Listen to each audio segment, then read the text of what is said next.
The Hegemony's flagship, Eternal Dawn, emerged from hyperspace at the edge of Sol system, its crystalline hull refracting starlight in mesmerizing patterns.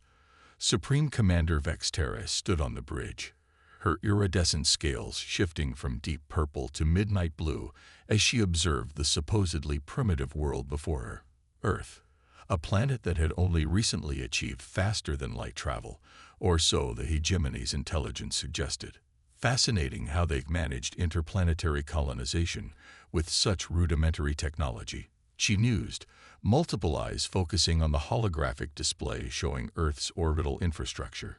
Simple space stations, basic defense satellites, and cargo ships that looked like they'd barely survive a solar windstorm dotted the space around the blue planet. Deep within Cheyenne Mountain, General Sarah Chen watched the alien vessel's arrival on quantum-encrypted displays. Her weathered face remained impassive, but a slight smile tugged at the corner of her mouth. "Right on schedule," she muttered, reaching for her coffee mug emblazoned with the words, "Definitely not Earth's secret fleet commander." "They're scanning our orbital installations," General reported Colonel James Martinez, his fingers dancing across the neural interface console. "Their energy signatures match our predictions exactly." The Hegemony's taking the bait.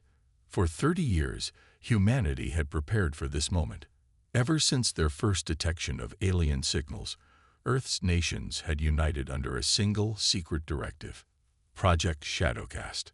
While presenting the facade of an emerging spacefaring civilization, they had built something far more formidable in the shadows of asteroid belts and gas giant storms. The Hegemony's diplomatic shuttle descended through Earth's atmosphere with all the subtlety of a peacock at a funeral. Its crystalline surface shifted through rainbow hues, clearly designed to impress the primitives. The landing site, a specially constructed diplomatic facility outside Geneva, was deliberately modest, featuring technology that would appear advanced to a civilization just reaching for the stars, but nothing that would raise suspicion. UN Secretary General Dr. Maya Patel straightened her simple blue uniform, a carefully chosen outfit that spoke of capability without suggesting technological sophistication. Around her, the diplomatic reception committee maintained their rehearsed poses of wide-eyed wonder as the alien shuttle touched down. Ambassador Zinra emerged from the shuttle, her crystalline exoskeleton catching the sunlight. 4 lesser Hegemony officials followed, each carrying what appeared to be highly advanced diplomatic tablets, meant to subtly reinforce their technological superiority. "Greetings, children of Earth," Zinra announced, her universal translator converting her harmonic speech patterns into English. "The Galactic Hegemony welcomes you to the cosmic community." Dr. Patel bowed slightly, exactly as calculated to appear respectful but not subservient. "Earth thanks you for this honor, Ambassador Zinra. We are eager to learn from your advanced civilization." In lunar orbit, cloaked by technology that made dark matter look primitive, the EF's Prometheus hung silent in space. Captain Diana Wong watched the diplomatic feed with practiced patience. Like everyone else involved in Project Shadowcast, she had trained for years for this moment. The ship around her, despite its official designation as a simple research vessel, packed enough firepower to reduce a small moon to atoms. "Status of the Hegemony sensing platforms," she asked quietly. "Still detecting exactly what we want them to, Captain," her sensor officer reported. "They're reading us as a basic atmospheric research satellite. The quantum masking field is performing perfectly." The diplomatic meeting proceeded exactly as humanity's behavioral scientists had predicted. The Hegemony representatives made a show of their advanced technology, while carefully probing for Earth's capabilities. They offered generous trade agreements that would have effectively turned Earth into a client state, all while maintaining a veneer of benevolent superiority. Dr. Patel played her role perfectly, expressing appropriate awe while carefully negotiating for terms that would appear slightly better than the Hegemony's initial offers. Every concession was calculated to reinforce their perception of Earth as an emerging civilization grateful for guidance. Meanwhile, in the Perseus Arm, humanity's true fleet continued its silent preparations. Admiral Chen reviewed the latest reports from their quantum entanglement network. The hegemony's attention was exactly where they wanted it, focused on Earth's apparent technological infancy, while missing the vast infrastructure humanity had built in secret. Phase 1 proceeding as planned, she noted in her secure log. The hegemony remains unaware of our true capabilities. Estimated time until they attempt military dominance: 3 standard months. Our window of opportunity approaches. As the diplomatic shuttle departed Earth's atmosphere, Ambassador Zinra composed her report to the Hegemony Council. Her words dripped with condescension as she detailed Earth's apparent technological level and the humans' eager acceptance of hegemony guidance. The report would be exactly what the Council wanted to hear, and precisely what humanity intended them to believe. In the depths of Cheyenne Mountain, General Chen raised her coffee mug in a silent toast as she reviewed the ambassador's transmitted report. Everything was proceeding according to plan. The greatest deception in human history was unfolding perfectly, and the hegemony had no idea they were walking into a trap 3 decades in the making. The first phase of humanity's grand strategy was complete. Now they would wait for the hegemony to make their predictable move toward military domination. When that moment came, the galaxy would learn that humanity's greatest weapon wasn't their hidden fleet or advanced technology. It was their ability to play the long game. 2 months into the diplomatic dance with Earth, the hegemony's Strategic Council convened in their grand chamber aboard the capital station. The crystalline walls pulsed with neural interfaces, displaying data streams about their latest prize: humanity's solar system. Supreme Overseer Kelthax, his bioengineered form towering over the other council members, gestured at the holographic representation of Earth's defenses. "Such charming primitives," he said, mandibles clicking in amusement. "Their most advanced weapons platforms still use projectile technology. Kinetic barriers, for void's sake." The assembled council members chittered in agreement, their crystalline forms refracting light in patterns of superiority and contempt. Only strategic analyst Vixna remained silent, her surface shimming with uncertainty. "Supreme Overseer," she ventured, "something about their development pattern troubles me. Their technological progression doesn't follow any known model." In the asteroid belt between Mars and Jupiter, Captain Sarah Martins of the EFS Shadow Strike watched the intercepted council feed with grim satisfaction. Her ship, officially registered as mining vessel Delta 217, was part of humanity's true fleet. The vessel's quantum-masked hull contained enough advanced weaponry to reduce a small moon to cosmic dust. "They're moving exactly as predicted," she noted to her XO, Commander David Chen. Behavioral analysis was spot on about their superiority complex. The hegemony's expansion strategy was as predictable as it was effective, or had been, until they encountered humanity. Find developing civilizations, establish diplomatic relations, then gradually assert military dominance under the guise of protection. They'd done it 1,000 times across the galaxy. But humanity had been watching, learning, and preparing. Deep beneath Europa's ice, Earth's true command center hummed with activity. Admiral Helena Wright, commander of the Ghost Fleet, reviewed the latest quantum entanglement communications from their sleeper agents scattered throughout hegemony space. The aliens' military buildup was proceeding exactly as expected. "Status of Operation Checkmate," she asked her staff. Colonel Marcus Singh, head of strategic operations, brought up a classified display. "All pieces in position, Admiral. The hegemony's fleet movements match our projections to within 98%. They'll make their move in approximately 3 weeks." The primitive defense platforms humanity had placed around their colonies were masterpieces of deception. While appearing to be simple kinetic weapon platforms, they contained quantum state computers and advanced AI systems that had been analyzing every aspect of hegemony technology since first contact. In lunar orbit, the hegemony's observation post recorded another day of routine human activities. Mining ships lumbered between asteroids, Cargo vessels made their slow journeys between colonies, and Earth's Space Force conducted what appeared to be basic combat drills with their outdated ships. Ambassador Zinra's latest report to the Council painted a picture of a civilization ripe for protection.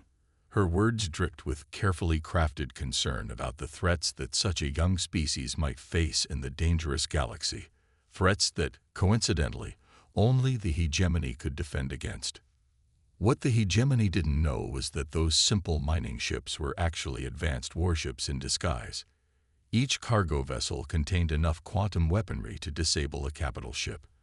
And those primitive combat drills, they were complex battle simulations running on systems far beyond anything the hegemony had ever encountered. In the Kuiper Belt, humanity's true shipyards continued their silent work, hidden by technology that made them appear as nothing more than irregular ice formations. The newest class of human warships took shape in these secret facilities, their designs incorporating everything learned from studying the hegemony's weaknesses. Admiral Wright stood in her command center, watching the quantum displays that showed the true extent of humanity's preparation. The hegemony's eventual attack would trigger humanity's trap, but timing would be crucial. "Status of the quantum mesh?" she asked. "Fully operational, Admiral," replied Dr. Emily Chen, Chief of Special Projects. "The network covers 93% of predicted engagement zones. When they make their move, we'll be able to disable their entire fleet without destroying a single ship." The hegemony's final war council before the planned subjugation of Earth was a celebration of their inevitable victory. Supreme Overseer Kelfax had already drafted the terms of Earth's surrender, confident that a simple show of force would bring the primitive humans to heel. Only Analyst Vixna remained troubled. "Supreme Overseer, I must insist we consider the anomalies in our data. The humans' resource consumption doesn't match their visible infrastructure. Their energy signatures show unexplained fluctuations, and their psychological profiles." "Enough," Kelfax interrupted. "Your overcaution borders on paranoia. They use chemical rockets and ballistic weapons. Their ships can barely achieve FTL. What possible threat could they pose?" In her office beneath Cheyenne Mountain, General Chen reviewed the final preparations for humanity's response. 3 decades of planning, building, and waiting were about to pay off. The hegemony would learn too late that they hadn't been dealing with a primitive civilization. They'd been dealing with humanity at its most patient and cunning. "Send the final authorization codes," she ordered. "All Ghost Fleet units, prepare for Phase 3. The hegemony's about to learn why you should never judge a species by its apparent technology level." As the hegemony's massive invasion fleet assembled in the outer reaches of Sol system, humanity's true forces waited in quantum-shifted space, invisible and ready. The galaxy was about to witness the greatest military deception since the Trojan horse, and this time, the wooden horse was armed with weapons that could reshape reality itself. The hegemony invasion fleet emerged from hyperspace in perfect attack formation, their crystalline ships gleaming like artificial constellations against the void. 5,000 vessels, from massive dreadnoughts to swift strike cruisers, representing the largest military force the hegemony had assembled in centuries. Supreme Commander Vexterra stood on her flagship's bridge, watching Earth's primitive defense platforms with something approaching pity. "Begin the standard subjugation protocol," she ordered. "Disable their key military installations. Remember, we want to minimize damage to our future protectorate." In her command center beneath Europa's ice, Admiral Wright allowed herself a small smile. "They've crossed the quantum tripwire. All units, execute Operation Thunderstrike." The first indication that something was wrong came when the hegemony's targeting systems suddenly displayed conflicting readings. Their quantum sensors, capable of mapping an entire solar system in detail, began showing impossible data. "Supreme Commander," the sensor officer's crystalline form pulsed with alarm. "The human defense platforms. They're changing." What the hegemony had dismissed as primitive weapon platforms suddenly shifted, their outer shells dissolving like digital mirages, to reveal advanced weapon systems unlike anything the aliens had encountered. The simple kinetic barriers around Earth's colonies transformed into complex quantum defense fields that made space itself selective about what could pass through. Commander Vexterra's mandibles clicked in disbelief. Impossible. Their technology level. We verified it repeatedly. From the asteroid belt, massive structures that had appeared to be mining installations revealed their true nature. Humanity's ghost fleet emerged from quantum shadows, their ships displaying technology that made the hegemony's most advanced vessels look primitive by comparison. Captain Martins of the EFS Shadow Strike smiled grimly as she gave the order. All ships execute quantum lock protocols. The human fleet didn't fire traditional weapons. Instead, they unleashed precisely calculated quantum field manipulations that effectively rewrote the local laws of physics. Hegemony ships found their advanced drives suddenly speaking different dialects of physics than their control systems. Status report. Vexterra demanded as her flagship systems began failing in ways their engineers had never conceived possible. They're using quantum field manipulation beyond anything in our records, her science officer reported, their crystalline form vibrating with fear. They're not destroying our ships. They're changing how reality works around them. From hidden bases throughout the solar system, humanity's true military capability revealed itself. Orbital platforms that had appeared to be primitive communications relays linked together into a vast quantum network, creating a web of altered space-time that trapped the hegemony fleet like insects in digital amber. Admiral Wright's voice broadcasted across all frequencies, translated perfectly into the hegemony's neural languages. This is Admiral Helena Wright of the Earth Defense Force. Your ships are now contained within our quantum isolation fields. Please note that while your weapons and engines are disabled, life support remains fully functional. We would prefer to resolve this without casualties. In the hegemony's command ship, Supreme Commander Vexterra watched in horror as her mighty fleet hung helpless in space. The humans hadn't just defeated them. They had rendered their entire military doctrine obsolete in moments. How? She demanded of empty space. How did you hide all this? Quite easily, actually, Admiral Wright replied, her hologram appearing on the hegemony bridge. We've been studying your civilization since we first detected your signals decades ago. Every piece of primitive technology we showed you was carefully crafted to match your expectations. You saw exactly what you wanted to see, a young species ready for subjugation. Throughout the solar system, humanity's true technological marvels revealed themselves. The simple space stations transformed into advanced command centers. The cargo ships shed their disguises to reveal sleek warships. Even the human diplomats' simple tablets shifted, showing themselves as quantum computers far beyond hegemony science. Your entire society is built on technological superiority, Admiral Wright continued. It never occurred to you that a species might intentionally appear less advanced. You never considered that we might have learned from Earth's own history about the dangers of appearing too tempting a target. In the Kuiper Belt, the massive shipyards dropped their quantum veils, revealing the true extent of humanity's military-industrial capacity. Ships that dwarfed the largest hegemony vessels hung in space, their very existence a testament to humanity's achievement in hiding their true capabilities. General Chen's voice joined the broadcast from Cheyenne Mountain. We could have revealed ourselves at any time, but we needed to understand your full capabilities first. Your invasion fleet gave us exactly that opportunity. Now, shall we discuss new terms for our species relationship? The hegemony fleet hung motionless in space, their mighty ships reduced to observation platforms from which they were forced to watch as humanity revealed just how thoroughly they had been outmaneuvered. It wasn't just a military defeat.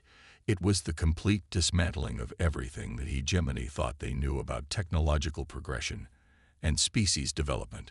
The greatest empire in known space had just learned a harsh lesson. Never mistake patience for weakness or humility for inability. Humanity hadn't just prepared for this war. They had turned deception itself into an art form. As Admiral Wright prepared to begin negotiations, she reflected that perhaps this was humanity's greatest achievement, not the advanced technology or military victory, but the patience and discipline to hide it all until exactly the right moment.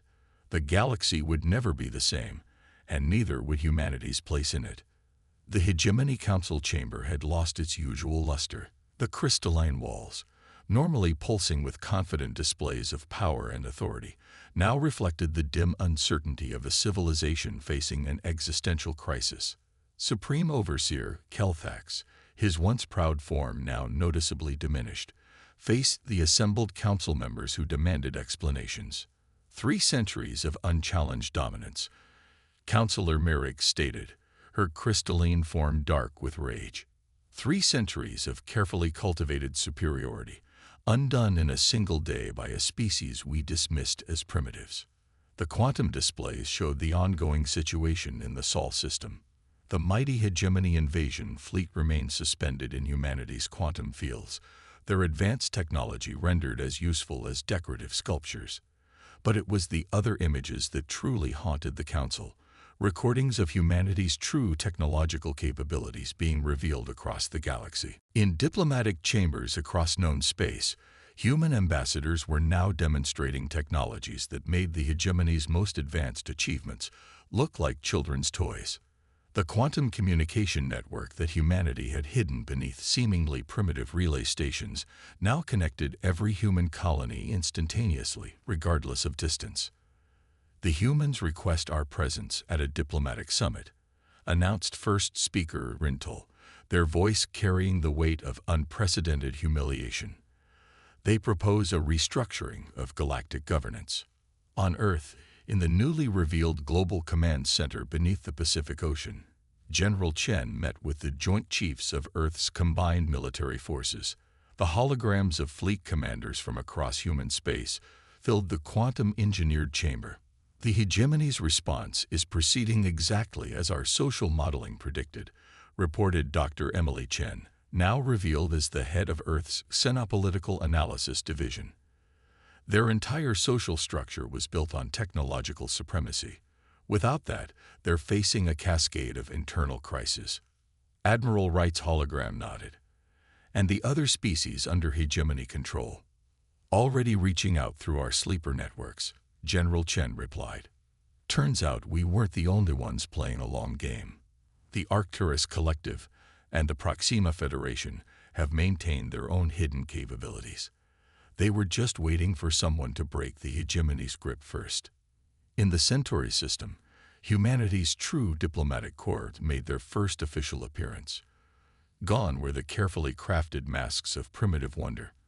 Ambassador Sarah Chen, her quantum-enhanced diplomatic suite, making the Hegemony's technology look ancient, addressed representatives from a dozen species.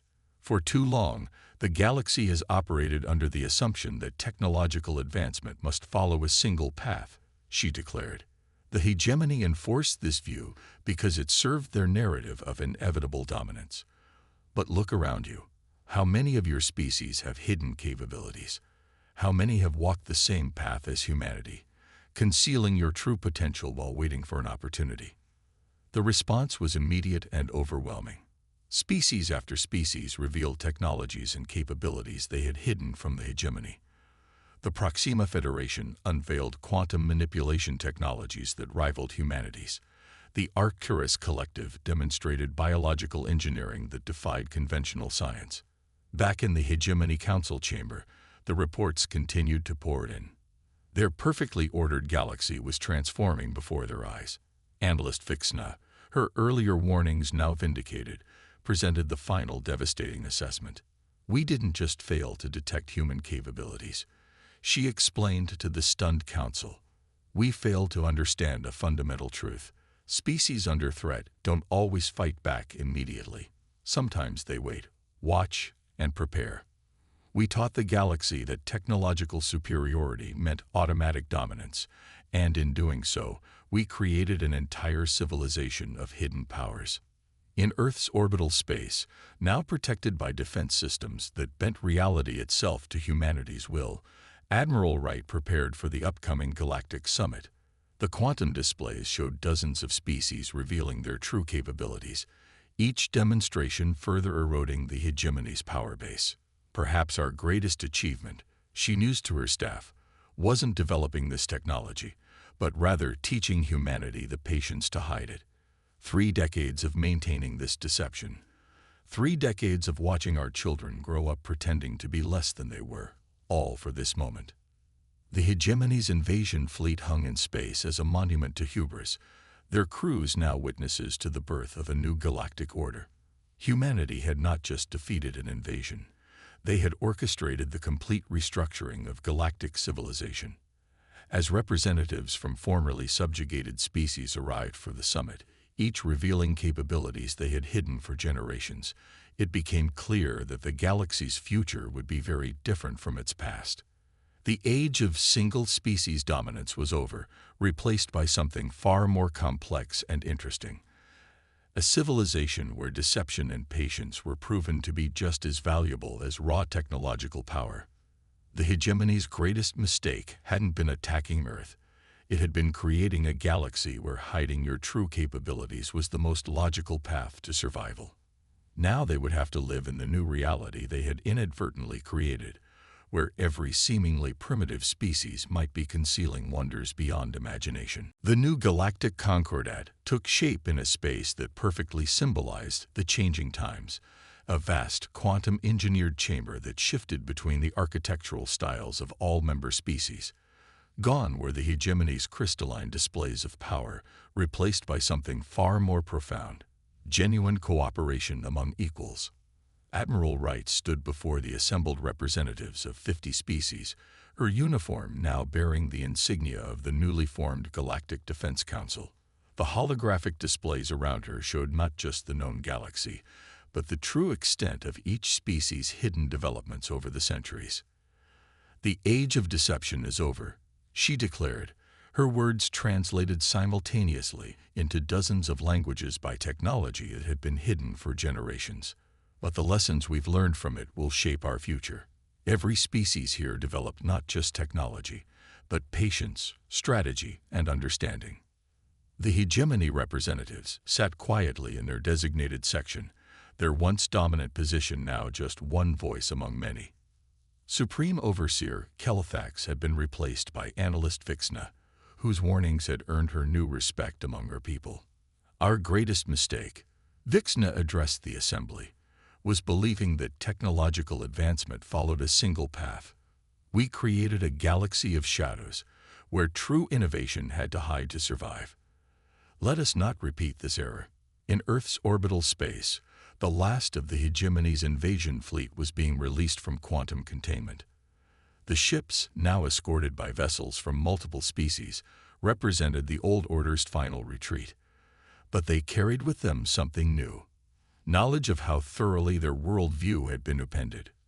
Dr. Emily Chen, speaking from the Xenopolitical Analysis Division's newly revealed headquarters on Mars, presented the findings that had shaped humanity's long-term strategy. Every species develops according to its own pressures and needs, she explained. The Arcturus Collective focused on biological mastery because their system's radiation demanded it. The Proxima Federation developed quantum communications to unite their scattered worlds. Humanity's gift wasn't just technological, it was understanding how to unite these different paths. The new galactic order took shape around 3 core principles: technological transparency, cultural autonomy, and mutual defense. The quantum networks that species had hidden for generations now linked the galaxy openly, creating an unprecedented exchange of knowledge and ideas. In the Centauri system, where the first hidden human colonies had been established, Ambassador Sarah Chen hosted a different kind of gathering. Representatives from formerly subjugated species met not to discuss politics or technology, but to share stories of how they had maintained their secret developments through generations. "Our children will never know the burden of hiding their achievements," a delegate from the Arcturus Collective observed, their bioengineered form shifting colors with emotion. "They will grow up in a galaxy where innovation is celebrated, not feared." The hegemony's former subject worlds transformed rapidly as species revealed infrastructures and capabilities they had concealed for centuries. What appeared to be primitive agricultural worlds unveiled sophisticated biosphere management systems. Seemingly simple mining colonies demonstrated matter manipulation technology that defied conventional physics. Admiral Wright, watching the transformations from humanity's quantum command center, reflected on the true victory. "We didn't just win a war," she told her staff. "We helped create a galaxy where strength comes from cooperation, not domination." The new Galactic Defense Council, headquartered in a space station that phase-shifted between different solar systems each day, became a symbol of this new era. Every member species contributed unique technologies and perspectives, creating defensive capabilities far beyond what any single civilization could achieve. Perhaps the greatest irony, General Chen noted in her final report, is that the hegemony's philosophy of superiority led to exactly what they feared most: a galaxy where no single species could dominate the others. In trying to maintain their power, they created the perfect conditions for their own obsolescence. As the new order stabilized, humanity found itself in an unexpected role, not as rulers or conquerors, but as mediators. Their experience in maintaining hidden developments while appearing primitive made them uniquely suited to help species transition from secrecy to openness. The last act of the old era came when the hegemony's former capital world revealed its own long-hidden capabilities. The crystalline species had maintained a secret research program, driven by the few who, like Vixna, had suspected the truth about other civilizations. "We all learned to hide," Vixna told the Council. "Now we must all learn to shine." As the galaxy entered its new age, the lesson became clear. True strength lay not in superiority, but in the wisdom to know when to hold back and the courage to know when to reveal. The stars themselves seemed brighter, as if reflecting the trillion points of light that had hidden in darkness for so long, finally free to illuminate the cosmos with their combined brilliance. Humanity had not just changed the galaxy's political structure, they had helped create a new way of thinking about civilization itself. In the end, the greatest technology wasn't found in quantum fields or phase-shifted matter, but in the ability to unite different paths of development into something greater than the sum of its parts.